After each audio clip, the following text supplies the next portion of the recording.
Unit 3 playing with numbers the exercise 3.4 करांगे जिहदे which first question है find the common factors of 20 and 28, 15 and 25, 35 and 50, 56 and 120। तो total साढ़े कोल 4 questions ने। Okay, तो आपां स्टार्ट करांगे क्वेश्चन नंबर ए तो 20 and 28 दे कॉमन फैक्टर्स निकालने हैं। तो मैं पहला लिख लिया फैक्टर्स ऑफ 20। हुण अपने दिमाग दे विच फैक्टर्स किद्दां कड्ढने हैं तुहानूं समझाया भी है। अपने दिमाग दे विच ये सोचना कि 20 किहड़े किहड़े टेबल्स आउंदा ते वो लिख देना। हुण 20 किहड़े टेबल्स आउंदा है, 21 दे टेबल्स आउंदा है। उस तो बाद 22 दे टेबल्स आउंदा किद्दां 2 10s are 20, इहदा मतलब 10 भी आऊगा। 2 दे टेबल च भी आंदा है। 3 दे टेबल चेक करो, 3 दे टेबल च 20 आंदा। डिविजिबिलिटी बाय 3 की सी, जो डिजिट विच एक नंबर विच जिहड़े डिजिट्स प्रेजेंट उन्हां दा सम कर लो। 2 + 0 2 and 2 is not multiple of 3, इहदा मतलब 23 दे नाल डिविजिबल नहीं है। सो 3 नहीं आऊगा। 3 नहीं आ रहा है। उस बाद नेक्स्ट कौन आ रहा है, 4 आ रहा है। 4 5s are 20, इहदा मतलब 5 भी आ रहा है। और अपन स्टार्टिंग किया सी 2 10s are 20, तो 10 भी आऊगा क्योंकि 6 दे टेबल च 20 नहीं आंदा, 7 दे भी नहीं आंदा, 8 दे भी नहीं आंदा, 9 दे भी नहीं आंदा। सो 10 तो बाद सीधी केहड़ी वारी आंदी है, 20 की वारी आती है। नैक्सट सैकेंड है साढ़े कोले फैक्टर्स ऑफ 28। तो 28 का जो पहला फैक्टर है दैट इज़ 1। उस तो बाद 2 दे टेबल 28 आता, यूनिट प्लेस से कौन पिया होया, 8 पिया होया। तो 28 ऑब्वियसली 2 दे टेबल च आऊगा किद्दां 2 14s are 28। तो याद रखना एक फैक्टर 14 भी होगा रस्ते दे विच। तो 28 3 दे टेबल च आंदा, 3 दे table 3 9s are 27 and 3 10s are 30। तो जो 28 ने आना होंदा तो आ जाना सी, इहदा मतलब 3 दे टेबल च भी नहीं आंदा। नैक्सट 4 दे टेबल आंदा, 4 7s, इहदा मतलब 7 4 7s are 28, इहदा मतलब 7 भी लिखांगे। उस तो बाद 14 दे टेबल च क्योंकि ऐसी क्या है 2 14s are 28 एंड लास्ट 28। हुण उस तो बाद की करना है क्योंकि असी कॉमन फैक्टर्स निकालने। कॉमन फैक्टर्स मतलब जो नंबर इहदे च भी प्रेजेंट होवे ते इहदे च भी प्रेजेंट होवे। तो मैं की कीता, मैं 1 नू सेम कलर दे नाल हाईलाइट कर लिया क्योंकि दोनों च प्रेजेंट है। उस तो बाद मैं 2 नू भी सेम कलर नाल हाईलाइट कर लिया पर डिफरेंट सी पहले कलर नालों। ते इस तो अलावा होर किहड़ा कॉमन है, 4। मैं 4 नू भी एक कलर नाल हाईलाइट कर लिया जिहड़ा बाकी दोनों तो डिफरेंट सी। तो नैक्सट मैं लिखिया therefore common factors of 20 28 and 20 कौन कौन हो गया, एक हो गया 1, एक हो गया 2, एक हो गया 4। फर्स्ट क्वेश्चन का बी पार्ट है find the common factors of 15 and 25। तो फैक्टर्स ऑफ 15 किहड़े टेबल्स आंदा है फटाफट, 1 दे टेबल्स आंदा है। 2 दे टेबल्स 15 नहीं आ सकता, क्यों, क्योंकि यूनिट प्लेस चेक करो 5 है and 5 is not multiple of 2। 3 they tables आंदा है, 3 5s are 15, इहदा मतलब नेक्स्ट कौन होगा, 5 होगा। उस तो बाद 6 दे टेबल 7 8 9 10 किते नहीं आंदा, 15 सीधा कित्थे आंदा, 15 दे विच जाके आंदा। 25 दे विच देखिए 25 दा जिहड़ा यूनिट प्लेस ते डिजिट पिया है दैट इज 5, इहदा मतलब 5 दे टेबल च तो आऊगा ही आऊगा। किद्दां 5 5s are 25, इहदा मतलब एक तो 1 हो गया, नैक्सट किहड़ा हो गया सीधा 5 हो गया। उस तो बाद 25 ਹੁਣ ਆਪਾਂ ਨੂੰ 1 ਤੋਂ 25 ਤੱਕ ਆਪਾਂ ਨੂੰ ਟੇਬਲ ਆਂਦਾ ਹੀ ਹੈ ਸਾਰਿਆਂ ਨੂੰ। ਤਾਂ 25 ਸਿੱਧਾ ਅੱਗੇ ਜਾ ਕੇ ਕਿੱਥੇ ਆਂਦਾ ਹੈ, 25 ਦੇ ਟੇਬਲ ਦੇ ਵਿੱਚ ਆਂਦਾ ਹੈ। ਹੁਣ ਫਿਰ ਕੀ ਕਰੋ, ਜੋ ਦੋਨਾਂ ਵਿੱਚ ਸੇਮ ਲੱਗ ਰਹੇ ਆ ਉਹਨਾਂ ਨੂੰ ਸੇਮ ਕਲਰਸ ਦੇ ਨਾਲ ਹਾਈਲਾਈਟ ਕਰੋ, ਪਰ ਕਲਰਸ ਇੱਕ ਦੂਜੇ ਤੋਂ ਡਿਫਰੈਂਟ ਹੋਣੇ ਚਾਹੀਦੇ ਆ। ਹੋਰ ਦੇਖੋ ਹੋਰ ਕੁਝ ਹੈ, ਹਾਂ ਇੱਕ 5 ਵੀ ਹੈ। तो ਕਿਹੜੇ ਕਾਮਨ ਫੈਕਟਰਸ ਹੋ ਗਏ, ਇੱਕ ਹੋ ਗਿਆ ਤੁਹਾਡੇ ਕੋਲੇ 1 ਕੌਮਾ ਇੱਕ ਕਿਹੜਾ ਹੋ ਗਿਆ ਤੁਹਾਡੇ ਕੋਲੇ 5। ਇਸ ਤੋਂ ਬਾਅਦ ਇਹਦਾ ਸੀ ਪਾਰਟ ਦੇਖੋ। ਨੈਕਸਟ ਸੀ ਪਾਰਟ ਦੇ ਵਿੱਚ ਤੁਹਾਡੇ ਕੋਲ ਹੈ 35 ਐਂਡ 50। तो ਆਪਾਂ ਕਾਮਨ ਫੈਕਟਰਸ ਨਿਕਾਲਣ ਵਾਸਤੇ ਸਭ ਤੋਂ ਪਹਿਲਾਂ ਫੈਕਟਰਸ ਆਫ 35 ਲਿਖ ਲਾਂਗੇ। 35 ਦੇ ਫੈਕਟਰਸ ਕੀ ਹੋਣਗੇ, ਸਭ ਤੋਂ ਪਹਿਲਾਂ 1 ਤਾਂ ਹੋਊਗਾ ਹੀ ਹੋਊਗਾ। ਇਸ ਤੋਂ ਇਲਾਵਾ 35 ਕਿਹੜੇ ਟੇਬਲ 'ਚ ਆਉਂਦਾ ਹੈ, ਸਾਨੂੰ ਪਤਾ 5 7s are 35, तो मैं इस करके 5 भी लिख लिया 7 भी लिख लिया। उस तो बाद 35 सीधा कितने जाके आंदा है, 35 के टेबल 'ਚ आंदा है। 50 के फैक्टर्स देखो, 1 ਦੇ टेबल 'ਚ 50 ने आना ही आना। इस तो अलावा 2 25s are 50, ਇਹਦਾ मतलब 2 भी आऊगा ਤੇ ਰਸਤੇ ਵਿੱਚ ਜਾ ਕੇ ਕਿਤੇ 25 भी आऊगा। इस तो अलावा 50 ਕਿਹੜੇ टेबल 'ਚ ਆਂਦਾ ਹੈ, 5 ਦੇ ਕਿਦਾਂ 5 10s are 50, तो 5 भी लिख लिया 10 भी लिख लिया। और अल्टीमेटली 50 कितने जाके आंदा है, 50 के टेबल 'ਚ आंदा है। ਹੁਣ जो ਜਿਹੜੇ ਨੰਬਰ ਦੋਨੋਂ ਜਿਹੜੇ ਨੰਬਰ ਸਾਡੇ ਕੋਲੇ 35 ਦੇ ਵਿੱਚ ਵੀ ਹੈ ਤੇ 50 ਦੇ ਵਿੱਚ ਵੀ ਹੈ ਅਸੀਂ ਉਹਨਾਂ ਨੂੰ ਸੇਮ ਕਲਰ ਦੇ ਹਾਈਲਾਈਟ ਕਰ ਲਾਂਗੇ। तो 1 ਨੂੰ ਕਰ ਲਿਆ ਹਾਈਲਾਈਟ। ਨੈਕਸਟ 2 ਇਹਦੇ ਵਿੱਚ ਹੈ, 2 ਇਹਦੇ 'ਚ ਨਹੀਂ ਹੈ, 5 ਦੋਨਾਂ 'ਚ ਹੈ तो 5 ਨੂੰ ਕਰ ਲਿਆ ਹਾਈਲਾਈਟ। ਹੋਰ ਦੇਖੋ 7 ਇੱਧਰ ਨਹੀਂ ਹੈ, 35 ਇੱਧਰ ਨਹੀਂ ਹੈ, 10 ਉੱਪਰ ਨਹੀਂ ਹੈ, 25 ਉੱਪਰ ਨਹੀਂ ਹੈ, 35 ਉੱਪਰ ਨਹੀਂ ਹੈ। तो कॉमन ਕਿਹੜੇ ਕਿਹੜੇ ਆਏ ਸਾਡੇ ਕੋਲੇ? ਇੱਕ 1 ਆਇਆ, ਇੱਕ ਕਿਹੜਾ ਆਇਆ ਤੁਹਾਡੇ ਕੋਲੇ 5। ਸੋ ਇਹ ਸੀ ਪਾਰਟ ਹੈ। डी पार्ट है साढ़े को 56 एंड 120 ਇਹਦੇ ਵੀ ਆਪਾਂ ਕਾਮਨ ਫੈਕਟਰਸ ਨਿਕਾਲਨੇ ਆ। तो फैक्टर्स ऑफ 56 ਦੇ ਫੈਕਟਰ ਕਿਹੜੇ ਕਿਹੜੇ ਹੋਏ? ਪਹਿਲਾਂ ਤਾਂ 1 ਹੋ ਗਿਆ, ਉਸ ਤੋਂ ਬਾਅਦ 2 ਹੋਗਾ, यूनिट प्लेस से 6 पे है और 6 2 ਦਾ ਮਲਟੀਪਲ है, इस करके 56 भी 2 ਦੇ ਨਾਲ डिवाइड हो जाऊगा, इस करके 2 बन गया ਇਹਦਾ फैक्टर। उस तो बाद आ जाओ 3 ਤੇ। 3 ਦਾ डिविजिबिलिटी कितना चेक कर देना, दोनों ना सम करो। 5 + 6 11 है नहीं मल्टीपल 3 ਦਾ, सो 56 3 ਦੇ ਨਾਲ डिवाइड नहीं ਹੁੰਦਾ, इस करके 3 ਇਹਦਾ फैक्टर नहीं है। नेक्स्ट आंदा 4 ਨੂੰ कितना मल्टीप्लाई करिए कि 56 बनता। तो जेकर 4 ਨੂੰ ਅਸੀਂ ਮਲਟੀਪਲਾਈ ਕਰਦੇ ਹਾਂ ਕਿਹਦੇ ਨਾਲ?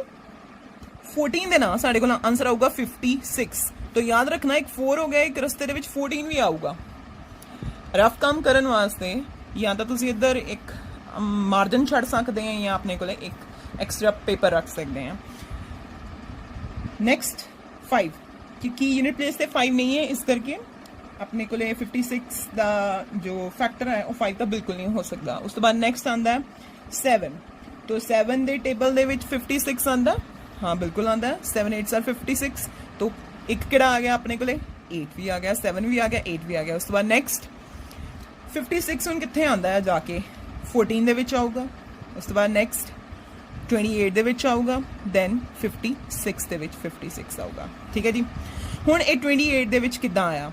ਮੈਂ ਕਿੱਦਾਂ ਲਿਖ ਦਿੱਤਾ ਕਿ ਜੋ 28 ਹੈ ਫੈਕਟਰ ਹੈ 56 ਦਾ। ਜੇਕਰ ਤੁਸੀਂ 56 ਨੂੰ 2 ਦੇ ਨਾਲ ਡਿਵਾਈਡ ਕਰਦੇ ਹੋ, ਕਰੋ ਡਿਵਾਈਡ, 2 2s are 4, ਉਸ ਤੋਂ ਬਾਅਦ 2 8s are 16। ਤਾਂ ਮੈਨੂੰ ਇੱਥੋਂ ਪਤਾ ਲੱਗ ਗਿਆ, मैं तो 2 ਦੇ ਨਾਲ ਚੈੱਕ ਕੀਤਾ ਸੀ ਆਪਣੇ ਦਿਮਾਗ ਦੇ ਵਿੱਚ, ਤਾਂ ਮੈਨੂੰ ਇੱਥੇ ਪਤਾ ਲੱਗ ਗਿਆ ਸੀ ਕਿ ਰਸਤੇ ਦੇ ਵਿੱਚ 28 ਵੀ ਆਊਗਾ, ਇਸ ਕਰਕੇ ਮੈਂ 28 ਵੀ ਲਿਖ ਦਿੱਤਾ। ਉਸ ਤੋਂ ਬਾਅਦ ਜਿਹੜੀ ਨੈਕਸਟ ਚੀਜ਼ ਹੈ 120 ਦੇ ਵੀ ਫੈਕਟਰਸ ਲਿਖਾਂਗੇ। ਇਸੇ ਤਰ੍ਹਾਂ ਮੈਂ 120 ਦੇ ਵੀ ਫੈਕਟਰਸ ਲਿਖ ਲਏ। 120 ਦੇ ਫੈਕਟਰਸ ਲਿਖ ਕੇ ਮੈਂ ਕਾਮਨ ਫੈਕਟਰਸ ਜਦੋਂ ਨਿਕਾਲੇ ਤਾਂ ਮੇਰੇ ਕੋਲ ਕਾਮਨ ਫੈਕਟਰਸ ਕਿਹੜੇ ਕਿਹੜੇ ਆ ਰਹੇ? ਇੱਕ 1 ਆ ਰਿਹਾ, ਇੱਕ 2 ਆ ਰਿਹਾ, ਇੱਕ 4 ਆ ਰਿਹਾ ਤੇ ਇੱਕ ਕਿਹੜਾ ਆ ਰਿਹਾ? 8 ਆ ਰਿਹਾ। ਤਾਂ ਇਹ ਸਾਡੇ ਫਰਸਟ ਪਾਰਟ ਦੇ 4 ਕੁਐਸਚਨਸ ਪੂਰੇ ਹੋਏ। एक्सरसाइज 3.4 ਦਾ ਜੋ ਸੈਕੰਡ ਕੁਐਸਚਨ ਹੈ, find the common factors of 4 8 and 12। A part है, बी पार्ट है 5 15 एंड 25। तो फर्स्ट ਆਪਾਂ ए पार्ट ਦੇ ਨਾਲ ਡੀਲ ਕਰਾਂਗੇ। तो same question number second heading बना लिया पिछले क्वेश्चन वांगू, क्वेश्चन लिख लिया, देन ਜਿਹੜੇ 4 ਨੰਬਰਸ ਦਿੱਤੇ ਉਹਨਾਂ ਨੂੰ ਅਲੱਗ-ਅਲੱਗ ਲਿਖ ਲਿਆ। ਫੈਕਟਰਸ ਆਫ 4 ਦੇ ਫੈਕਟਰਸ ਕੀ ਹੋਣਗੇ? 4 ਦੇ ਫੈਕਟਰਸ ਬਹੁਤ ਈਜ਼ੀ ਹੈ। 4 ਕਿਹੜੇ ਟੇਬਲਸ ਆਉਂਦਾ? 1 ਦੇ ਟੇਬਲਸ ਆਉਂਦਾ, 2 ਦੇ ਟੇਬਲ 'ਚ ਆਉਂਦਾ ਤੇ 4 ਦੇ ਟੇਬਲ 'ਚ ਆਉਂਦਾ। 8 ਕਿਹੜੇ ਟੇਬਲ 'ਚ ਆਉਂਦਾ? 1 ਦੇ ਟੇਬਲ 'ਚ ਆਉਂਦਾ, 2 ਦੇ ਟੇਬਲ 'ਚ ਆਉਂਦਾ, 4 ਦੇ ਟੇਬਲ 'ਚ ਆਉਂਦਾ ਤੇ 8 ਆਪਣੇ ਟੇਬਲ 'ਚ ਆਉਂਦਾ। 12 ਕਿਹੜੇ ਟੇਬਲ 'ਚ ਆਉਂਦਾ? 12 1 ਦੇ ਟੇਬਲ 'ਚ ਆਉਂਦਾ, 2 ਦੇ ਟੇਬਲ 'ਚ ਆਉਂਦਾ, 3 ਦੇ ਵੀ ਟੇਬਲ 'ਚ ਆਉਂਦਾ, 4 ਦੇ ਵੀ ਟੇਬਲ 'ਚ ਆਉਂਦਾ, 6 ਦੇ ਵੀ ਟੇਬਲ 'ਚ ਆਉਂਦਾ ਤੇ ਲਾਸਟ 12 ਦੇ ਵੀ ਟੇਬਲ 'ਚ ਆਉਂਦਾ। ਹੁਣ ਇੱਥੇ ਇੱਕ ਖਾਸ ਗੱਲ ਦਾ ਖਿਆਲ ਰੱਖੋ, ਦੇਖੋ ਜਿਹੜਾ 6 ਦੇ ਨਾਲ ਡਿਵਿਜ਼ਿਬਿਲਿਟੀ ਹੈ, ਅਸੀਂ ਕਹਿੰਦੇ ਨਾ ਅਗਰ ਕੋਈ ਨੰਬਰ 2 ਜਾਂ 3 ਦੋਨਾਂ ਦੇ ਨਾਲ ਡਿਵਿਜ਼ੀਬਲ ਹੋਊਗਾ ਤਾਂ ਉਹ 6 ਦੇ ਨਾਲ ਵੀ ਹੋਊਗਾ। ਤਾਂ ਦੇਖੋ 2 3 ਦੋਨੋਂ ਆ ਰਹੇ, ਇਸ ਕਰਕੇ 6 ਆ ਰਿਹਾ। ਇੱਥੇ ਇਕੱਲਾ 2 ਹੈ ਤਾਂ 6 ਨਹੀਂ ਆ ਰਿਹਾ, ਇੱਥੇ ਵੀ ਇਕੱਲਾ 2 ਹੈ 3 ਨਹੀਂ ਹੈ ਤਾਂ 6 ਨਹੀਂ ਆ ਰਿਹਾ। ਠੀਕ ਹੈ, ਫਿਰ ਮੈਂ ਕੀ ਕੀਤਾ, ਫੈਕਟਰਸ 4 ਦੇ ਜਿਹੜੇ ਸੀ, 8 ਦੇ ਸੀ, 12 ਦੇ ਸੀ, ਮੈਂ ਦੇਖਿਆ ਤਿੰਨਾਂ ਦੇ ਵਿੱਚ ਕਾਮਨ ਕੌਣ ਹੈ, ਉਹਨਾਂ ਨੂੰ ਸੇਮ ਕਲਰ ਕਰ ਦਿੱਤੇ। तो कौन कॉमन आ रहा है? एक आ रहा 1, एक कौन आ रहा 2, एक कौन आ रहा 4। इस तरह मेरा फर्स्ट क्वेश्चन हो गया। जो B part C, B part दे विच कॉमन फैक्टर्स निकालने हैं 5 15 25 दे। तो सब तो पहला मैं फैक्टर्स ऑफ 5 लिखी। 5 दे फैक्टर कौन कौन है? 1 and itself, because 5 is the prime number. उस तो बाद 15 किहड़े टेबल च आंदा है? 1 दे टेबल च, 3 दे टेबल च ते 5 दे टेबल च। नेक्स्ट 25 किहड़े टेबल च आंदा है? 1 ਦੇ, 5 ਦੇ, ਦੈਨ ਫਾਈਨਲੀ 25 ਦੇ। ਹੁਣ ਤਿੰਨਾਂ ਦੇ ਵਿੱਚ ਦੇਖੋ ਕਿਹੜੀ ਚੀਜ਼ ਕਾਮਨ ਹੈ? 1 ਕਾਮਨ ਹੈ। ਓਕੇ, ਮੈਂ 1 ਨੂੰ ਕੀ ਕਰ ਦਿੱਤਾ? ਸੇਮ ਕਲਰਸ ਦੇ ਨਾਲ ਹਾਈਲਾਈਟ ਕਰ ਦਿੱਤਾ। ਉਸ ਤੋਂ ਬਾਅਦ ਹੋਰ 5 ਕਾਮਨ ਹੈ ਤਿੰਨਾਂ ਦੇ ਵਿੱਚ। ਉਹਨੂੰ ਵੀ ਹਾਈਲਾਈਟ ਕਰ ਦਿੱਤਾ। ਔਰ ਉਸ ਤੋਂ ਬਾਅਦ ਮੈਂ ਜਦੋਂ ਇਹਦੇ ਕਾਮਨ ਫੈਕਟਰਸ ਨਿਕਾਲਾਂਗੀ, ਕਾਮਨ ਫੈਕਟਰਸ ਆਫ 5, 15, 25, ਉਹ ਕਿਹੜਾ ਕਿਹੜਾ ਆਂਸਰ ਆਊਗਾ 1 and 5। 3.4 ਦਾ ਆਪਾਂ ਕੁਐਸਚਨ ਨੰਬਰ 3 ਕਰਾਂਗੇ। Find the first 3 common multiples of 6 and 8 and second part ਹੈ 12 and 18। ਓਕੇ, ਹੁਣ ਫਾਈਂਡ ਕੀ ਕਰਨਾ ਹੈ 3 ਕਾਮਨ ਮਲਟੀਪਲਸ ਦੇਖਣੇ ਆ। ਮਲਟੀਪਲਸ ਦਾ ਮਤਲਬ ਆਪਾਂ ਟੇਬਲ ਦੇਖਣਾ ਹੈ 6 ਦਾ ਤੇ 8 ਦਾ। ਚਲੋ, तो हेडिंग बनाया question A 6 and 8 multiples of 6 the table ਆਪਾਂ ਆਪਣੇ ਦਿਮਾਗ ਦੇ ਵਿੱਚ ਰੀਕਾਲ ਕਰਦੇ ਹਾਂ। ਕਿੰਨਾ ਹੁੰਦਾ 6 1 6 ਦੈਨ ਨੈਕਸਟ ਕੀ ਹੋਊਗਾ 12, ਨੈਕਸਟ ਕੌਣ ਆਊਗਾ 18, ਨੈਕਸਟ ਕੌਣ ਆਊਗਾ 24, ਨੈਕਸਟ ਕੌਣ ਆਊਗਾ 30, ਨੈਕਸਟ ਕੌਣ ਆਊਗਾ 36, ਨੈਕਸਟ ਕੌਣ ਆਊਗਾ 42, ਉਸ ਤੋਂ ਬਾਅਦ 48, ਉਸ ਤੋਂ ਬਾਅਦ 54, ਉਸ ਤੋਂ ਬਾਅਦ 60, ਉਸ ਤੋਂ ਬਾਅਦ 66, ਉਸ ਤੋਂ ਬਾਅਦ 72, ਉਸ ਤੋਂ ਬਾਅਦ 78। ਇੱਥੇ ਤੱਕ ਬਸ ਕਰ ਦਿੰਦੇ ਆ। ਨੀਅਰ ਅਬਾਊਟ ਤੁਹਾਨੂੰ ਹਰ ਇੱਕ ਨੰਬਰ ਦਾ 1 to 30 ਤੱਕ ਡਬਲ ਟੇਬਲ ਜ਼ਰੂਰ ਯਾਦ ਹੋਣਾ ਚਾਹੀਦਾ ਹੈ। ਮਲਟੀਪਲਸ ਆਫ 8 ਦਾ ਟੇਬਲ ਆਪਣੇ ਦਿਮਾਗ ਦੇ ਵਿੱਚ ਰਿਕਾਲ ਕਰਾਂਗੇ 8, 16, 24, ਉਸ ਤੋਂ ਬਾਅਦ 32, ਉਸ ਤੋਂ ਬਾਅਦ 40, ਉਸ ਤੋਂ ਬਾਅਦ 48। ਮੈਂ ਕੀ ਕਰਦੇ ਪਏ ਫਟਾਫਟ ਆਪਣੇ ਦਿਮਾਗ ਦੇ ਵਿੱਚ 8 ਐਡ ਕਰਦੇ ਪਏ। ਉਸ ਤੋਂ ਬਾਅਦ 56, ਉਸ ਤੋਂ ਬਾਅਦ 64, ਉਸ ਤੋਂ ਬਾਅਦ 72, ਉਸ ਤੋਂ ਬਾਅਦ 80, ਉਸ ਤੋਂ ਬਾਅਦ 88, ਉਸ ਤੋਂ ਬਾਅਦ 96। ਓਕੇ, ਲਿਖ ਲਿਆ। ਇਸ ਤੋਂ ਬਾਅਦ ਆਪਾਂ ਦੇਖਾਂਗੇ ਦੋਨਾਂ ਦੇ ਵਿੱਚ ਕਿਹੜੀ ਚੀਜ਼ ਕਾਮਨ ਹੈ। ਫਸਟ 3 ਕਾਮਨ ਮਲਟੀਪਲਸ ਨਿਕਾਲਣ ਵਾਸਤੇ ਆਪਾਂ ਚੈੱਕ ਕਰਾਂਗੇ 6 ਇਹਦੇ ਵਿੱਚ ਨਹੀਂ ਹੈ, ਉਸ ਤੋਂ ਬਾਅਦ 12 ਨਹੀਂ ਹੈ, 12 16 ਨਹੀਂ, 18 24, ਓਕੇ 24 24 ਪਹਿਲਾ ਇਹ ਸਾਡਾ ਫਰਸਟ ਕਾਮਨ ਮਲਟੀਪਲ ਹੋ ਗਿਆ। ਉਸ ਤੋਂ ਬਾਅਦ ਨੈਕਸਟ ਚੈੱਕ ਕਰੋ ਨੈਕਸਟ ਕਿਹੜਾ ਹੋਊਗਾ। ਨੈਕਸਟ ਚੈੱਕ ਕਰੀਏ। ਨੈਕਸਟ ਅਗਰ ਅਸੀਂ ਧਿਆਨ ਨਾਲ ਦੇਖਦੇ ਹਾਂ 48 ਇਹਦੇ 'ਚ ਵੀ ਹੈ ਤੇ 48 ਇਹਦੇ 'ਚ ਵੀ ਹੈ। ਓਕੇ, ਉਸ ਤੋਂ ਬਾਅਦ ਨੈਕਸਟ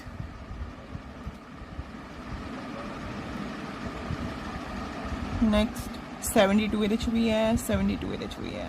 ਤੋ ਸਾਨੂੰ 3 ਕਾਮਨ ਮਲਟੀਪਲਸ ਫਾਈਂਡ ਕਰਨ ਨੂੰ ਗਏ ਸੀ, ਤੁਸੀਂ ਕਰ ਲਏ। ਪਹਿਲਾ ਆਇਆ 24 ਨੂੰ ਔਰੇਂਜ ਕਲਰ ਕਰਿਆ, ਉਸ ਤੋਂ ਬਾਅਦ 48 ਐਂਡ ਲਾਸਟ 72। ਆਪਾਂ ਹੋਰ ਵੀ ਮਲਟੀਪਲਸ ਕਰ ਸਕਦੇ ਹਾਂ। ਫਿਲਹਾਲ ਉਹਨਾਂ ਨੇ ਸਾਨੂੰ ਫਸਟ 3 ਬੋਲਿਆ ਤਾਂ ਅਸੀਂ ਫਸਟ 3 ਨਿਕਾਲ ਦਿੱਤੇ। ਬੀ ਪਾਰਟ ਦੇ ਵਿੱਚ 12 ਤੇ 18 ਦੇ ਕਾਮਨ ਮਲਟੀਪਲਸ ਨਿਕਾਲਨੇ ਆ ਫਸਟ 3। तो मैं मल्टीपल 12 ਦੇ ਲਿਖਾਂਗੇ। 12 ਦਾ ਟੇਬਲ ਆਪਣੇ ਦਿਮਾਗ ਦੇ ਵਿੱਚ ਪੜਾਂਗੇ। तो 12 ਤੋਂ ਬਾਅਦ ਆਉਂਦਾ ਹੈ 24 ਤੋਂ ਬਾਅਦ ਆਉਂਦਾ ਹੈ 36, then 48, then 60, then 72, then 84, then 96, then 108। 12 ਦਾ ਟੇਬਲ ਜਾਂ ਤਾਂ ਲਿਖ ਲਓ ਆਪਣੇ ਦਿਮਾਗ ਦੇ ਵਿੱਚ ਫਟਾਫਟ ਬੋਲ ਕੇ, ਨਹੀਂ ਤਾਂ ਜੋ ਫਰਸਟ ਨੰਬਰ ਲਿਖਦੇ ਉਹਦੇ ਵਿੱਚ 12 ਐਡ ਕਰਦੇ ਜਾਓ।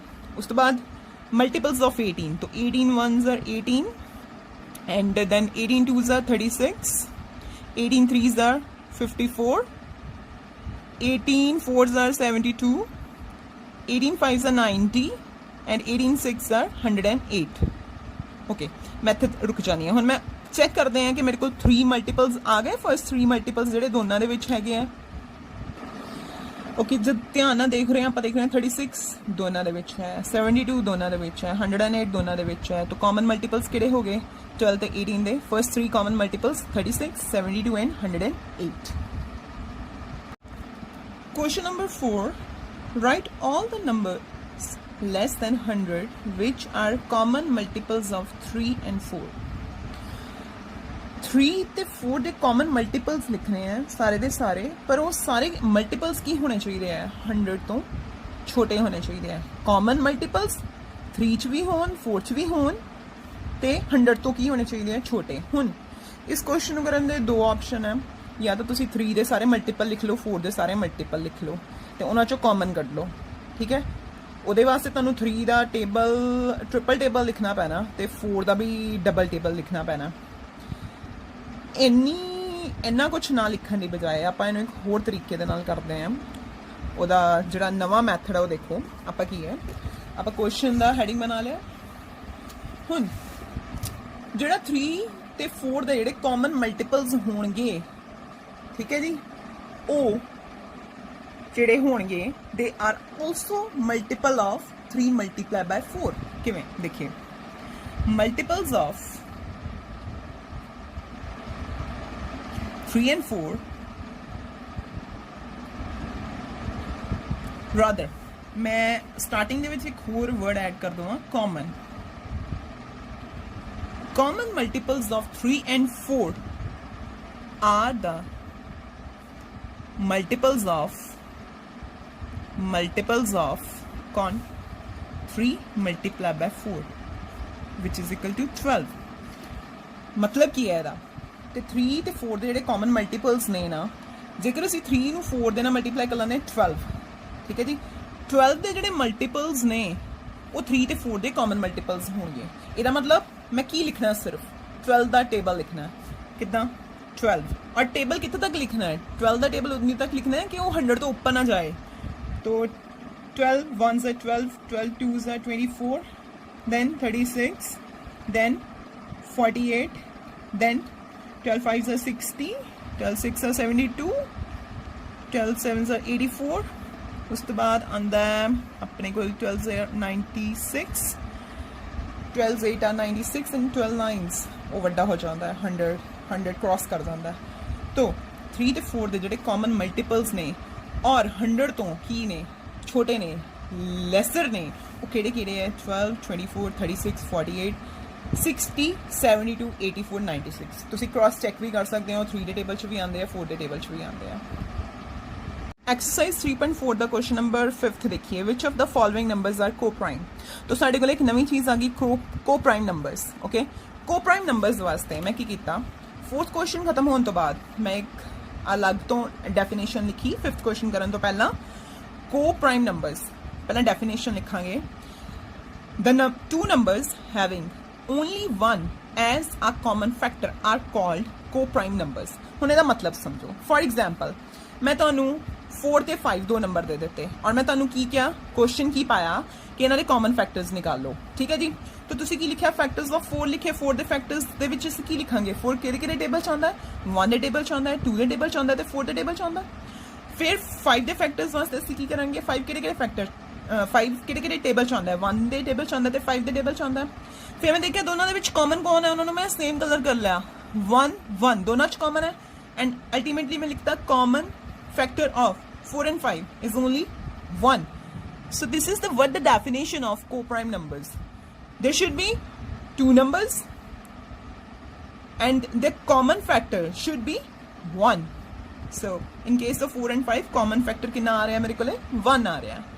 इसे तरह हुण तुहाडा अज दा एक होमवर्क है, तुसीं इहदे विच ऐड करो, तुसीं अपने कोलों इदां दे 5 पेयर्स हो लिखने हैं जिहड़े को प्राइम नंबर्स होणगे, मतलब जिन्हां दा कॉमन फैक्टर 1 होगा, अपने आप सोच के लिखने हैं।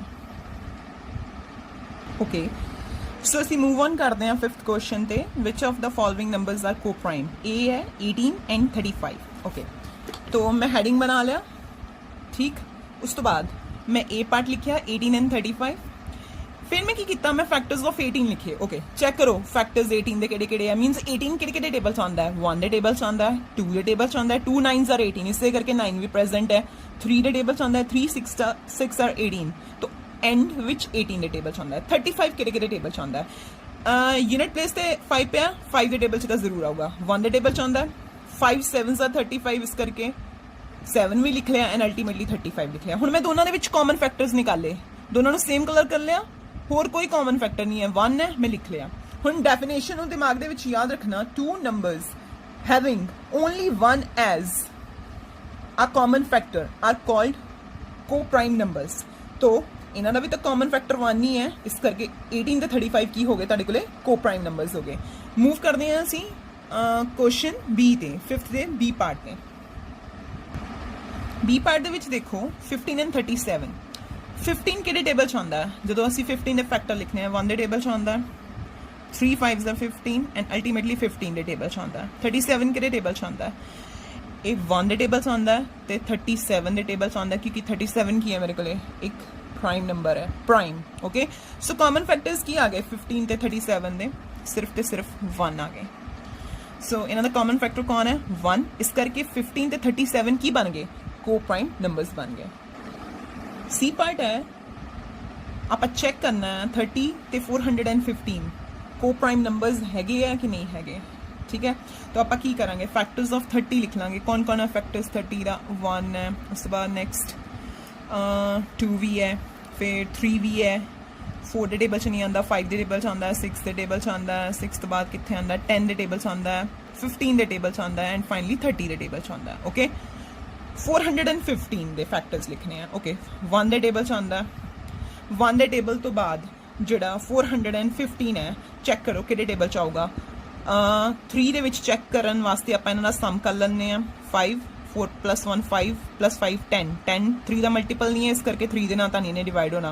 5 ਤੇ ਆ ਜਾਓ, ਯੂਨਿਟ ਪਲੇਸ ਤੇ 5 ਹੋਵੇ ਤਾਂ ਨੰਬਰ 5 ਨਾਲ ਡਿਵਾਈਡ ਹੋ ਜਾਂਦਾ, ਇਹਦਾ ਮਤਲਬ 5। ਓਕੇ ਹੁਣ ਅੱਗੇ ਤੁਸੀਂ ਲਿਖਣਾ ਚਾਹੁੰਦੇ ਆ ਲਿਖ ਸਕਦੇ ਆ ਸਾਰੇ ਦੇ ਸਾਰੇ ਫੈਕਟਰਸ, ਪਰ ਮੈਨੂੰ ਇੱਕ ਗੱਲ ਕਲੀਅਰ ਹੋ ਗਈ। ਦੇਖੋ ਜੇਕਰ ਮੈਂ ਹੁਣੇ ਕਾਮਨ ਫੈਕਟਰਸ ਨੂੰ ਧਿਆਨ ਨਾਲ ਦੇਖਾਂ, ਮੇਰੇ ਕੋਲ ਇੱਕ 1 ਫੈਕਟਰ ਆ ਰਿਹਾ ਕਾਮਨ, ਓਕੇ, ਤੇ ਇੱਕ ਮੇਰੇ ਕੋਲੇ ਹੋਰ ਆ ਰਿਹਾ ਕਿਹੜਾ 5।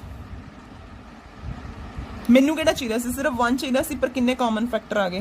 ਫਿਲਹਾਲ ਜੇਕਰ ਮੈਂ ਇੱਥੇ ਤੱਕ ਹੀ ਸਮ ਕਰਾਂ 2 ਫੈਕਟਰ ਕਾਮਨ ਹੋ ਗਏ। ਚਾਹੀਦਾ ਕਿੰਨਾ ਸੀਗਾ ਸਿਰਫ ਤੇ ਸਿਰਫ ਕਿੰਨਾ ਚਾਹੀਦਾ 1, ਕਿੰਨੇ ਆ ਗਏ 2 ਆ ਗਏ। ਸੋ 30 ਤੇ 415 ਦੇ are not coprime numbers. Exercise 3.4 ਦਾ 5th ਕੁਐਸਚਨ ਕਰ ਰਹੇ ਹਾਂ। 5th ਕੁਐਸਚਨ ਦਾ ਡੀ ਪਾਰਟ ਹੈ, ਚੈੱਕ ਕਰਨਾ ਹੈ whether 17 and 68 are co-prime numbers or not। ਇਹਦੇ ਵਾਸਤੇ ਕੀ ਕੀਤਾ ਸੀ, ਡੀ ਪਾਰਟ ਲਿਖ ਲਿਆ। तो सब तो पहला फैक्टर्स चेक किए 17 दे। 17 किहड़े टेबल च आंदा है 1 ते 17, इट मीनस 1 एंड इटसेल्फ, ਇਹਦਾ मतलब 17 की हो गया एक प्राइम नंबर हो गया। 68 दे मल्टीपल कौन कौन है 1 है, यूनिट प्लेस ते 8 है इस करके 2 दे नाल डिवाइड हो जाएगा, ਇਹਦਾ मतलब 2 भी होगा। इसके अलावा 3 नहीं है तो 6 भी नहीं होगा, रस्ते 6 बिल्कुल नहीं आऊगा। 4 हाँ 4 17s are 68, ਇਹਦਾ मतलब 4 भी आऊगा फिर 17 भी आऊगा। जेकर ਹੁਣ मैं 34 ਕਿੱਦਾਂ ਲਿਖਿਆ ਹੈ, देखो अगर मैं 68 ਨੂੰ 2 ਦੇ ਨਾਲ डिवाइड करते हैं तो 2 3s are 6 8 and 2 4s are 8 cancel हो गया। तो मैं ਜਦੋਂ ਮੈਂ ਇਹਨੂੰ 2 ਨੂੰ 68 ਦਾ ਫੈਕਟਰ ਲਿਖਿਆ ਸੀ ਤਾਂ ਮੈਂ ਕੀ ਚੈੱਕ ਕੀਤਾ ਸੀ 2 ਨੂੰ ਕਿੰਨਾ ਮਲਟੀਪਲਾਈ ਕਰਨ ਤੇ 68 ਆਂਦਾ 34 ਦੇ ਨਾਲ, ਇਹਦਾ ਮਤਲਬ ਰਸਤੇ ਦੇ ਵਿੱਚ 34 ਵੀ ਜ਼ਰੂਰ ਆਊਗਾ ਔਰ ਐਂਡ ਦੇ ਵਿੱਚ ਕੌਣ ਆਂਦਾ ਪਿਆ 68। ਓਕੇ ਹੁਣ ਇਹਨਾਂ ਦੇ ਮਲਟੀਪਲ ਚੈੱਕ ਕਰੋ, ਇਹਨਾਂ ਦੇ ਫੈਕਟਰ ਕਾਮਨ ਫੈਕਟਰ ਚੈੱਕ ਕਰੋ ਕਿਹੜੇ ਹੈ, ਸਿਰਫ 1 ਹੈ ਇਸ ਕਰਕੇ ਮੈਂ ਕੀ ਲਿਖ ਦਿੱਤਾ ਕਾਮਨ ਫੈਕਟਰ 1 ਲਿਖ ਦਿੱਤਾ। तो कॉमन फैक्टर 1 होगा तो ਅਸੀਂ ਕੀ ਕਹਿੰਦੇ ਆ ਉਹ ਨੰਬਰ ਕੋ-ਪ੍ਰਾਈਮ ਨੰਬਰਸ ਹੁੰਦੇ ਆ, ਠੀਕ ਹੈ ਜੀ। ਨੈਕਸਟ 216 215 ਓਕੇ ਕੀ ਕੀਤਾ 216 ਦੇ ਸਾਰੇ ਫੈਕਟਰਸ ਲਿਖ ਲੈ 215 ਦੇ ਵੀ ਸਾਰੇ ਫੈਕਟਰਸ ਲਿਖ ਲੈ। ਚੈੱਕ ਕੀਤਾ ਦੋਨਾਂ ਦੇ ਵਿੱਚੋਂ ਕਿ ਕਾਮਨ ਕੌਣ ਹੈ, ਕਾਮਨ ਸਿਰਫ 1 ਆ ਰਿਹਾ। ਅਗਰ ਕਾਮਨ ਫੈਕਟਰ ਸਿਰਫ 1 ਹੋਵੇ ਤੇ ਉਹ ਹੋਵੇ ਵੀ ਕੌਣ 1 1 ਨੰਬਰ ਹੋਣਾ ਚਾਹੀਦਾ, ਕਿਹੜਾ ਹੋਣਾ ਚਾਹੀਦਾ 1 ਹੀ ਹੋਣਾ ਚਾਹੀਦਾ, ਤਾਂ ਨੰਬਰਸ ਕੀ ਬਣ ਜਾਂਦੇ ਆ ਕੋ-ਪ੍ਰਾਈਮ ਨੰਬਰਸ ਬਣ ਜਾਂਦੇ ਆ। 81 ਐਂਡ 16 81 ਦੇ ਫੈਕਟਰਸ ਲਿਖੋ 16 ਦੇ ਫੈਕਟਰਸ ਲਿਖੋ। ਅਗਰ ਦੋਨਾਂ ਦਾ ਸਿਰਫ ਇੱਕ ਕਾਮਨ ਫੈਕਟਰ ਹੋਇਆ, ਠੀਕ ਹੈ, ਔਰ ਉਹ ਵੀ ਇੱਕ ਹੋਇਆ ਤਾਂ ਉਹ ਵੀ ਕੀ ਬਣ ਜਾਣਗੇ ਕੋ-ਪ੍ਰਾਈਮ ਨੰਬਰਸ ਬਣ ਜਾਣਗੇ। ਇਹਦੇ ਨਾਲ ਤੁਹਾਡਾ 5th ਕੁਐਸਚਨ ਵੀ ਖਤਮ ਹੁੰਦਾ ਹੈ। ਉਸ ਤੋਂ ਬਾਅਦ ਅਸੀਂ ਆਉਂਦੇ ਹਾਂ ਆਪਣੇ 6th question 3.4 question number 6। A number is divisible by both 5 and 12. By which other number will that number be always divisible? So थोड़ा tricky question है। देखो इस क्वेश्चन ਨੂੰ ਕਰਨ ਵਾਸਤੇ ਕੀ ਸਮਝਣਾ ਬਹੁਤ ਜ਼ਰੂਰੀ ਹੈ। तो ਜਦੋਂ ਤੁਸੀਂ 6th क्वेश्चन ਆਪਣੀ ਕਾਪੀ ਤੇ ਅਟੈਂਪਟ ਕਰੋਗੇ ਉਸ ਤੋਂ ਪਹਿਲਾਂ ਇੱਕ ਛੋਟਾ ਜਿਹਾ ਰਿਜ਼ਲਟ ਯਾਦ ਰੱਖਣਾ। ਹੁਣੇ ਆਪਾਂ ਕੋ-ਪ੍ਰਾਈਮ ਨੰਬਰਸ ਪੜ੍ਹੇ ਸੀ, ਹੈ ਨਾ। तो रिजल्ट की है if a number is divisible by two co-prime numbers then it is divisible by their product also, ठीक है। ਹੁਣ ਇਹ ਜੋ ਮੈਂ ਰੂਲ ਬੋਲਿਆ ਜਾਂ ਇੱਕ ਰਿਜ਼ਲਟ ਬੋਲਿਆ ਇਹ 3.4 ਦੇ 6 ਕੁਐਸਚਨ ਦੇ ਵਿੱਚ ਲੱਗ ਰਿਹਾ। ਹੁਣ ਧਿਆਨ ਨਾਲ ਸਮਝੋ, ਤੁਹਾਨੂੰ ਕਹਿੰਦਾ ਕੋਈ ਨੰਬਰ ਹੈ ਜੋ ਡਿਵਿਜ਼ੀਬਲ ਹੈ ਬਾਈ 5 ਐਂਡ 12, ਓਕੇ। ਹੁਣ ਅਸੀਂ 5 ਤੇ 12 ਦੀ ਨੇਚਰ ਚੈੱਕ ਕਰਦੇ ਹਾਂ, ਇਹਨਾਂ ਦਾ ਰਿਲੇਸ਼ਨ ਚੈੱਕ ਕਰਦੇ ਹਾਂ ਆਪਸ ਕੀ ਕਿੱਦਾਂ ਨੇ। तो मैं रफ साइड पे मैं की किया मैं 5 ਦੇ फैक्टर्स निकाल ले। 5 ਦੇ फैक्टर्स है 1 and 5। 12 ਦੇ फैक्टर्स है 12 ਕਿਹੜੇ टेबल ਚ ਆਉਂਦਾ 1 ਦੇ 2 ਦੇ 3 ਦੇ 4 ਦੇ 6 ਦੇ ਐਂਡ 12 ਦੇ। ਦੈਨ ਮੈਂ ਇਹਨਾਂ ਦਾ ਕਾਮਨ ਫੈਕਟਰ ਨਿਕਾਲਿਆ। ਕਾਮਨ ਫੈਕਟਰ ਕੀ ਆਇਆ? 1 ਆਇਆ। ਅਗਰ ਕਾਮਨ ਫੈਕਟਰ 1 ਹੁੰਦਾ ਹੈ ਤਾਂ ਜਿਹੜੇ ਗਿਵਨ ਨੰਬਰਸ ਹੁੰਦੇ ਨੇ ਉਹ ਕੋਪ੍ਰਾਈਮ ਬਣ ਜਾਂਦੇ ਨੇ। ਇਹਦਾ ਮਤਲਬ 5 ਤੇ 12 ਕੀ ਬਣ ਗਏ? ਕੋਪ੍ਰਾਈਮ ਨੰਬਰਸ ਬਣ ਗਏ। ਕਲੀਅਰ? ਹੁਣ ਨੰਬਰ ਹੈ ਜੋ ਡਿਵਿਜ਼ੀਬਲ ਹੈ 5 ਤੇ 12 ਦੇ ਨਾਲ, ਠੀਕ ਹੈ। ਹੁਣ ਆਪਾਂ ਇੱਕ ਹੋਰ ਨੰਬਰ ਫਾਈਂਡ ਕਰਨਾ, ਇੱਕ ਨੰਬਰ ਹੋਰ ਫਾਈਂਡ ਕਰਨਾ, ਠੀਕ ਹੈ। ਜੋ ਇਹ ਨਵਾਂ ਨੰਬਰ ਇਹ ਪੁਰਾਣੇ ਨੰਬਰ ਨੂੰ ਕੀ ਕਰੇ? ਟੋਟਲੀ ਡਿਵਾਈਡ ਕਰਦਾ ਹੈ। ਟੋਟਲੀ ਡਿਵਾਈਡ ਕਰਦੇ ਮੀਨਸ ਜਦੋਂ ਇਸ ਨੰਬਰ ਨੂੰ ਇਸ ਨੰਬਰ ਦੇ ਨਾਲ ਡਿਵਾਈਡ ਕਰੀਏ ਤਾਂ ਤੁਹਾਡੇ ਕੋਲੇ ਰਿਮਾਈਂਡਰ ਕੀ ਆਏ? ਰਿਮਾਈਂਡਰ ਆਏ 0। ਹੁਣ ਇਸ ਕੁਐਸਚਨ ਨੂੰ ਕਿੱਦਾਂ ਸੋਲਵ ਕਰਾਂਗੇ? ਇਸ ਰਿਜ਼ਲਟ ਦੇ ਨਾਲ। 5 ਤੇ 12 ਕੋਪ੍ਰਾਈਮ ਨੰਬਰਸ ਨੇ, ਠੀਕ ਹੈ। ਅਗਰ ਕੋਈ ਨੰਬਰ ਦੋ ਕੋਪ੍ਰਾਈਮ ਨੰਬਰਸ ਦੇ ਨਾਲ ਡਿਵਿਜ਼ੀਬਲ ਹੈ ਤਾਂ ਉਹ ਨੰਬਰ ਇਹਨਾਂ ਦੋਨਾਂ ਦੇ ਪ੍ਰੋਡਕਟ ਦੇ ਨਾਲ ਵੀ ਡਿਵਿਜ਼ੀਬਲ ਹੋਊਗਾ। तो इस क्वेश्चन का आंसर की आऊगा? इस क्वेश्चन का आंसर आऊगा 5 multiply by 12 is equal to 60। आप लिखांगे कितना? आप लिखांगे because 5 and 12 they are co-prime numbers and the given number is divisible by both, so their product, the product of 5 and 12, that is 60, is also divisible by the given number. Okay, so ये है 6th question. Question number 7 देखो, a number is divisible by 12, by what other numbers will that number be divisible? बहुत easy है। कोई number है जो 12 ਦੇ ਨਾਲ divisible है, okay, ਇਹਦਾ ਮਤਲਬ ਉਹ ਨੰਬਰ 12 ਦੇ ਟੇਬਲ 'ਚ ਆਂਦਾ ਹੈ। ਹੁਣ ਉਹ ਕੀ ਕਹਿੰਦਾ? by what other numbers will that number be divisible? ਹੁਣ ਕਹਿੰਦਾ ਕੁਝ ਹੋਰ ਨੰਬਰ ਵੀ ਲਿਖੋ ਜਿਹਦੇ ਨਾਲ ਕੀ ਹੋਵੇ ਇਹ ਨੰਬਰ ਡਿਵਿਜ਼ੀਬਲ ਹੋਵੇ। ਤਾਂ ਕੀ ਹੋਊਗਾ? 12 ਦੇ ਨਾਲ ਜੇਕਰ ਇਹ ਡਿਵਿਜ਼ੀਬਲ ਹੈ ਤੇ 12 ਦੇ ਮਲਟੀਪਲਸ ਦੇ ਨਾਲ ਵੀ ਗਿਵਨ ਨੰਬਰ ਡਿਵਿਜ਼ੀਬਲ ਹੋਊਗਾ। ਤਾਂ ਇਹਦਾ ਆਨਸਰ ਕੀ ਆ ਜਾਊਗਾ? 12 ਦੇ ਮਲਟੀਪਲਸ। 12 ਦੇ ਮਲਟੀਪਲਸ ਕੀ ਹੈ?